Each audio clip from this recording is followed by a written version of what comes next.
जुळली गाठ ग मालिकेत मोठा ट्विस्ट आहे. सन मराठीवरील जुळली गाठ ग ही मालिका सध्या प्रेक्षकांच्या प्रचंड चर्चेत आहे.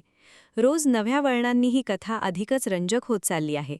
सावी आणि धैर्य यांच्या नात्यावर सतत संकटांची छाया आहे आणि त्यामागे सर्वात मोठं कारण ठरत आहे दामिनीचं कारस्थान. सावीला धैर्याच्या आयुष्यातून कायमचं दूर करण्यासाठी दामिनीने आखलेला प्लॅन दिवसेंदिवस अधिक धोकादायक होत चालला आहे. घरातील काही सदस्यसुद्धा तिच्या बाजूने उभे राहत असल्याने सावी आणि धैर्य यांचं नातं अधिकच कठीण परिस्थितीत अडकत चाललं आहे.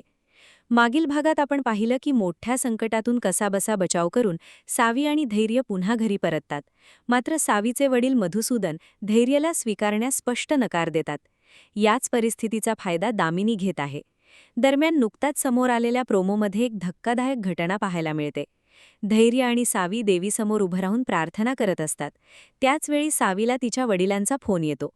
मधुसूदन काहीतरी गंभीर सांगण्याचा प्रयत्न करत असतात. कोणीतरी त्यांना मारण्याचा प्रयत्न करत असल्याचं ते सांगू लागतात. हे ऐकताच सावी घाबरून त्यांच्या दिशेने धाव घेते. पुढे जे घडतं ते अत्यंत धक्कादायक आहे. जेव्हा सावी त्या ठिकाणी पोहोचते तेव्हा ती स्वतःच्या डोळ्यांनी पाहते की तिच्या वडिलांवर जीवघेणा हल्ला करणारी व्यक्ती दुसरी तिसरी कोणी नसून दामिनीच आहे. दामिनी मुद्दाम मधुसूदनचा अपघात घडवून आणते.